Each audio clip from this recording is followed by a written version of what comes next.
ఓం సర్వచైతన్యరూపాం తాం ఆద్యాం విద్యాంచ ధీమహి బుద్ధిం యా నః ప్రచోదయాత్ సృష్టౌ యా సర్గరూపా జగదవన విధౌ పాలిని యా చ రౌద్రీ సంహారే చాపి యస్యా జగదిదమఖిలం క్రీడనం యా పరాఖ్యా పశ్యంతి మధ్యమాథో తదను భగవతి వైఖరీ వర్ణరూప సాస్మద్వాచం ప్రసన్నా విధిహరిగిరిశారాధితాలంకరోతు శుక్లాంబరధరం విష్ణుం శశివర్ణం చతుర్భుజం ప్రసన్నవదనం ధ్యాయేత్ సర్వవిఘ్నోపశాంతయే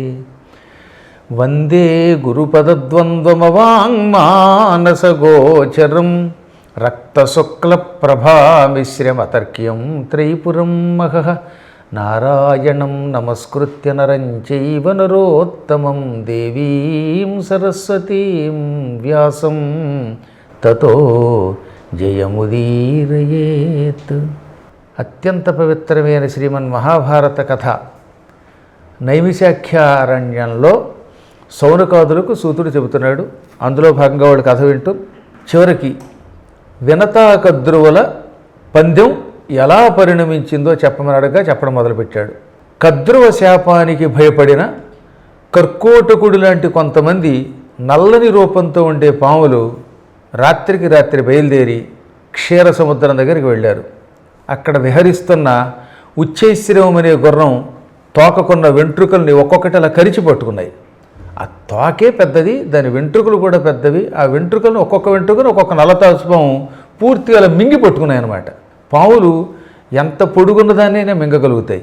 అటువంటి పావులు అవి ఈ కింద నుంచి అలా వెంట్రుకని పాక్కుంటూ మింగుతూ పైకి వెళ్ళి కుచ్చు దగ్గర పట్టుకోవడం వల్ల పావుల్లా కాకుండా వెంట్రుకల్లాగే కనపడ్డాయి. చివరికి మొత్తం తోకంతా నల్లగా కనపడింది. తెల్లవారాక సముత్సాహంతో అక్క చెల్లెళ్ళిద్దరూ క్షీర సముద్రం దగ్గరికి బయలుదేరారు. వినతేమో కాస్త మెల్లగా నడుస్తూ ఉంటే కద్రువ ఎందుకు ఆలస్యం నడు అంది ఉత్సాహంగా. ఎందుకంటే తప్పక నేను విజయం పొందుతాను, నా కొడుకులు ఇప్పటికే ఆ తోకను పట్టుకున్నారనే నమ్మకం దానికి ఉన్నది కనుక. తీరా అక్కడికి వెళ్ళి చూస్తే తోక నల్లగా కనపడింది. దాంతో హతాసురాలైపోయింది వినత. అయ్యో, రాత్రి అంత తెల్లగా కనపడిన తోక ఇంత నల్లగా అయిపోయింది ఏమిటి? నా దృష్టి చాలా గొప్పదని ఇంతకాలం ఆశ్చర్యపోయేదాన్ని. బహుశా కాలప్రభావంతో దృష్టిలో దోషం వచ్చిందేమో అనుకున్నది. తప్పదు కనుక బానిస అయిపోయింది. కొడుకు ఇచ్చిన శాపం ఈవిడ కర్మ కాల్చి ఆవిడ్ని కట్టు బానిసని చేసింది. 500 సంవత్సరాలు సొంత చెల్లెలి దగ్గర దాసీగా పడుండవలసి వచ్చింది ఆవిడ. అదేం కర్మయోగము, కాలప్రభావం వల్ల అంత పూర్వం కలిసి ఉండి అక్క చెల్లెళ్ళకి మధ్యలో ఈ విభేదం రావడం వల్ల అక్కగారనే ప్రేమ రవ్వంత చూపించకుండా గొడ్డు చాకిరీ చేయించిందిట. పూర్వం ఎడ్ల చేత క్రూరంగా పని చేయించేవారు కటికివాళ్ళు. అప్పటి నుంచి గొడ్డు చాకిరీ అనడం మొదలెట్టారు. పాప ఎద్దు కదలలేకపోయినా దాని చేత పొలం దున్నించి దాని చేతే బండి లాగించి నానా కష్టాలు పెట్టేవారు. పెద్ద పెద్ద బండరాళ్ళు ఉంటే ఈ ఎడ్ల చేత లాగించేవారు. అప్పటి నుంచి గొడ్డు చాకిరీ అనే ఒక సామెత వచ్చింది. పాపం అలా చాకిరీ చేయించారు. అయినా సరే విష్ణు భక్తురాలు కనుక ఒక్కనాడు కూడా మనస్సుని చెదిరిపోనివ్వకుండా చేసుకుని భగవంతుడైన వాసుదేవుడి భక్తితో అలా ధ్యానం చేస్తూనే ఉండేది. ఎంత కష్టం వచ్చినా రవ్వంత కూడా మానసికమైన వికారం పొందనివాడు, ఈ కష్టం నుంచి ఏదో ఒక నాటికి బయటపడతాననే నమ్మకం ఉన్నవాడు, దృఢమైన అచంచలమైన విశ్వాసంతో భగవంతుడిని పట్టుకున్నవాడు కష్టం నుంచి బయటపడతాడు. మహానుభావుడు శంకరుడు ఒక అద్భుతమైన స్తోత్రం ఇచ్చాడు. ఆపది కింకరణీయం. ఆపద వచ్చినప్పుడు ఏడుస్తూ కూర్చుంటే అందులోంచి బయటికి రాము. కాబట్టి ఆపది అంటే సప్తమీ విభక్తి. ఆపదయందు కిం ఏమి కరణీయం చేయవలను. ఆపద వచ్చినప్పుడు ఏం చెయ్యాలి అని మొదటి లైన్లో ప్రశ్న వేసుకున్నాడు ఆయన.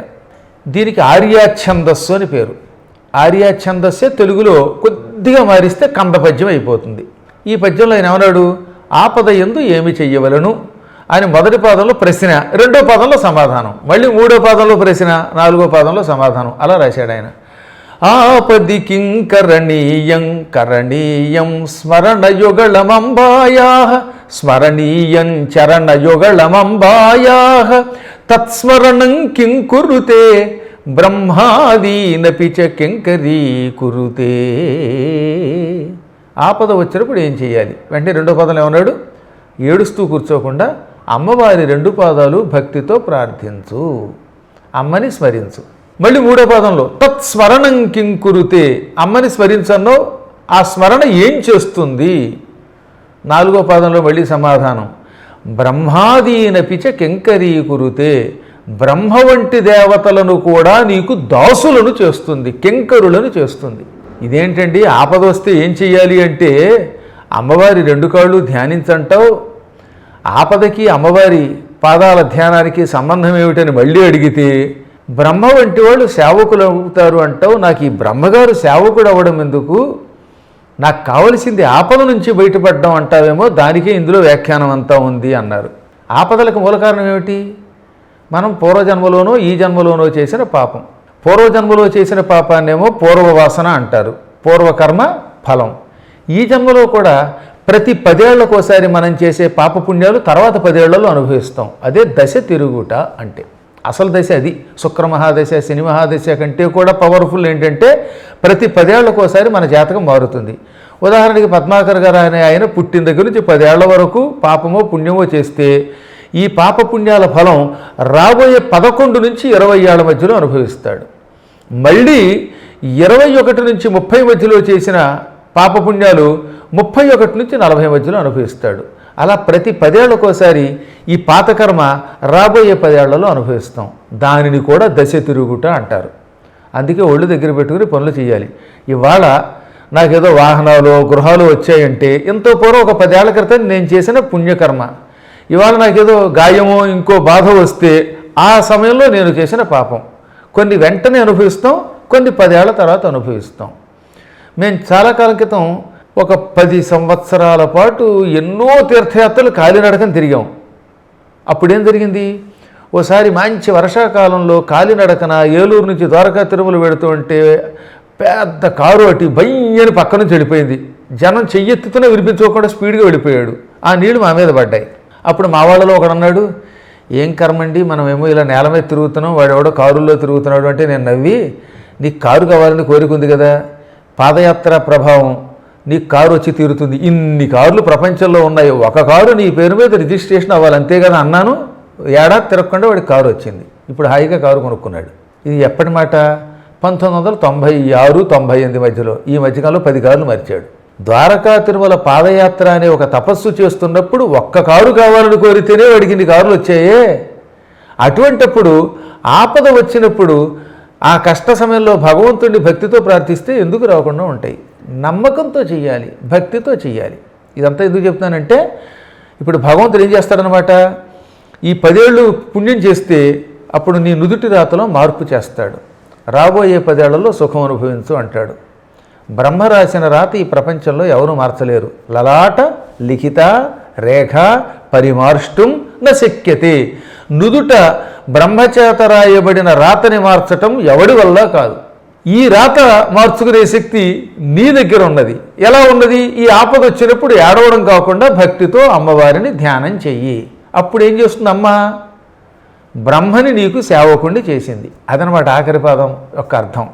బ్రహ్మ సేవకుడు కాదట, పైగా కింకరీకురుతే అన్నారు ఆదిశంకరాచార్యులు వారు. అంటే కింకరుడు కానివాడు మనకి కింకరుడైతే దాన్ని కింకరీకురుతే అంటారు. కొంచెం జాగ్రత్తగా ఉండాలి, భాష కాబట్టి ఇది. సంస్కృతంలో ఒక వస్తువు అవ్వకపోతే అయ్యే పడవైతే భూత కృత అంటారు. అంటే అనమాట దాసీభూత సమస్త దేవ వనితాం. దేవతా స్త్రీలు ఎవరికైనా సేవకురాళ్ళు అవుతారా? పొరపాట్లు కూడా అవరు.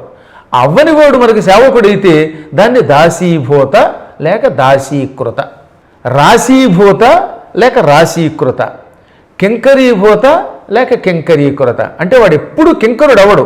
బ్రహ్మ ఎవరికైనా కింకరుడు అవుతాడా? అవడు. అవ్వనివాడు కూడా అవుతున్నాడు. అది అమ్మవారి మహిమ. అలా అవ్వనివాడు అయ్యేలా అయితే అప్పుడు ఈ భూత లేక కృత వాడాలి. అందులోనూ ఏదో దాసీభూత అండల్లా కింకరీకురుతే అన్నాడు. దాసుడికి కింకరుడికి చాలా తేడా ఉన్నది. దాసుడు అంటే ఏంటి? మన దగ్గర డబ్బులు తీసుకుని అయ్యా మీరు ఏం చెబితే అదే చేస్తాను అని ఆ కాస్త పని మాత్రమే చేస్తే, ఏదో పొద్దుటొచ్చి 10ంటికి వెళ్ళిపోయి మళ్ళీ సాయంత్రం వచ్చి అంట్లుతో వెళ్ళిపోయి మన డబ్బులు మాత్రం పట్టుకెళ్ళి ఎప్పుడైనా జీతం ఇవ్వకపోతే తిట్టుకునేవాడు దాసులు. కానీ కింకరుడు అంటే ఏమిటనమాట? కిం కరోమి అని ఎప్పటికప్పుడు చేతులు కట్టుకుని ఎన్ని పనులు చెప్పినా విసుక్కోకుండా కిం అంటే ఏమి, కరోమి చెయ్యమంటారు, నన్నేం చేయమంటారు నన్నేం చేయమంటారు అని పొట్టిపోతాం కథలోలాగా అడుగుతూ కూర్చుంటే 24 గంటలు విసుక్కోకుండా చెప్పిన పని చేస్తే అంతటి పరమ విశ్వాసంతో సేవ చేసేవాడిని మాత్రమే కింకరుడు అంటారు. అందువల్లే కింకరుడు అనే శబ్దం చాలా గొప్పదనమాట. చాలా అరుదుగా ఉంటారు. కలియుగంలో కింకరులు ఎక్కడ ఉంటారులేండి? దాసులు ఉండడమే కష్టం అంటే ఇంక కింకరులు కూడానా? చేతులు ఎప్పుడూ కట్టుకుని ఏం చేయమంటారండి, నీ బాంచన్, నీ కాల్ముక్త, నన్నేం చేయమంటావని అడిగేవాడు మాత్రమే కింకరుడు. అలా 24 గంటలు విసుక్కోకూడదు, అర్ధరాత్రి కూడా విసుక్కోకుండా ఉంటే వాడు కింకరుడు. అమ్మని స్మరిస్తేట అమ్మ బ్రహ్మ వంటి వాళ్ళని ఇలాంటి కింకరుల్ని చేస్తుంది. అప్పుడు నీకేమిటి లాభం? బ్రహ్మగారే నాకు కింకరుడు అయితే నేనేం చేయొచ్చు అనమాట. ఏం బ్రహ్మదేవా, నా నుదుటి ఎందుకు ఈ రాత రాసావు? హాయిగా నల్లగా ఉండే జుట్టు ఎందుకు తెల్లగా పరిచావు? లేకపోతే నాకు మోకాళ్ళు ఎందుకు నొప్పులు ఇచ్చావు? ఆ మధ్యన ఒక ఆయన అడిగాడు. ఈ మధ్యన మా దగ్గరకు వచ్చే మా తాతగారు కూడా అన్నారు, నా జుట్టు కొంచెం ఊడిపోయింది గురువుగారు, మీకు ఊడిన జుట్టు మొలిచినట్టే నాకు మా ఆవిడికి జుట్టు మొలిచే మంత్రం చెప్పండి అని. ఈ బ్రహ్మగారు సేవకుడు అయిపోయాడుగా. అప్పుడు బ్రహ్మగారిని నాకు జుట్టిమ్ము, లేకపోతే నాకు ఫలానా ఇల్లిమ్ము, లేకపోతే ఇంకోటిమ్ము అని అడగచ్చు. ఏది సామాన్యులైతే. ఇంకా మహాత్ములైతే బ్రహ్మదేవ నాకెందుకు ఈ భూలోకంలో ఈ దిక్కుమాల కర్మ, శాశ్వత బ్రహ్మలోకం వెయ్యి అని అడగచ్చు. వారి వారి సంస్కారాలను బట్టి కోరికలు కోరుతూ ఉంటారు. మన నుదుటి రాత పాత రాతంతా తుడి చేయి, మళ్ళీ కొత్త రాత రాయి అని బ్రహ్మచేత మనం కోరుకున్న రీతిలో కొత్త రాత రాయించుకుని మన భవిష్యత్తుని మార్చుకునే శక్తి మనకు వచ్చేస్తుంది ఎప్పుడు బ్రహ్మ మన సేవకుడైతే. అది అమ్మవారి ప్రార్థన వల్ల వస్తుంది. చూసారా ఎంత గొప్ప స్తోత్రం అది. అందువల్ల ఆపద వచ్చినప్పుడు ఏడవకూడదు. ఎప్పుడు అత్యంత భక్తి శ్రద్ధలతో నమ్మినటువంటి వాడికి కష్టం రాదు. ఈనాటి వరకు అడవిలో ఉన్న అన్నం దొరికింది, నాకు ప్రాణం పోతున్న ఆహారం దొరికింది, నేను నమ్మాను, నా జీవితం అద్భుతమైన ఆనందంతో వెళ్ళింది. అసలు సాధారణంగా జీవితంలో మానసిక దుఃఖం రానివ్వను అనుకోండి. నేను ఎప్పుడు ప్రాణం పోతున్నా భయపడేవాడి కాదు. కారణం ఏమిటంటే నా వెనకాతల కొండంత శక్తి ఉందనే నమ్మకం. అందువల్ల ఎప్పుడు అవిశ్వాసం పొందరాదు. జ్ఞానం కలిగింది గనక వినత నిరంతరం భగవంతుడైన వాసుదేవుడిని స్మరించేది. ఒక అద్భుతమైన పాట రాసిన వాళ్ళు ఎవరో నాకు ఇప్పుడు ప్రస్తుతం గుర్తులేదు, కానీ పాట మాత్రం చాలా గొప్పది. భక్త అంబరీష్ సినిమా కోసం రాయబడిన పాట. నేను వీలున్నప్పుడల్లా పాట పాడించేవాడిని అనమాట. శ్రీహరికేశవనామా శ్రీహరికేశవనామా మధురిపుతారకనామా శ్రీహరికేశవనామా. మాధవ నిన్నే మదిలో తలచి మాధవ నిన్నే మదిలో తలచి కానలలో నా కాపురమున్నా కానలలో నా కాపురమున్నా కొలిచెడి వారికి కొరతేమి రాదు కొలిచెడి వారికి కొరతేమి రాదు భేదములేవి రానే రావు భేదములేవి రానే రావు నీ శుభ పదముల సేవా కవచము వంటిది కాదా శ్రీహరికేశవనామా శ్రీహరికేశవనామా మధురిపుతారకనామా శ్రీహరికేశవనామా. దారుణమైన బాధలనైనా దారుణమైన బాధలనైనా దారుణమైన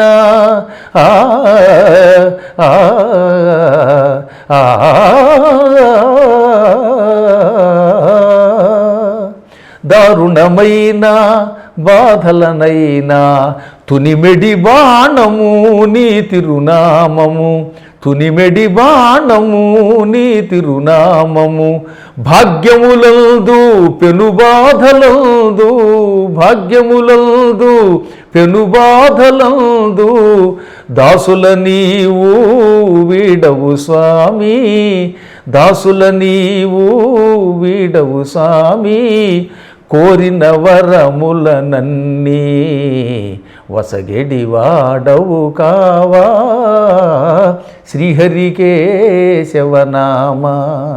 శ్రీహరికేశవనామా, మధురిపు తారక నామా, శ్రీహరికేశవనామా.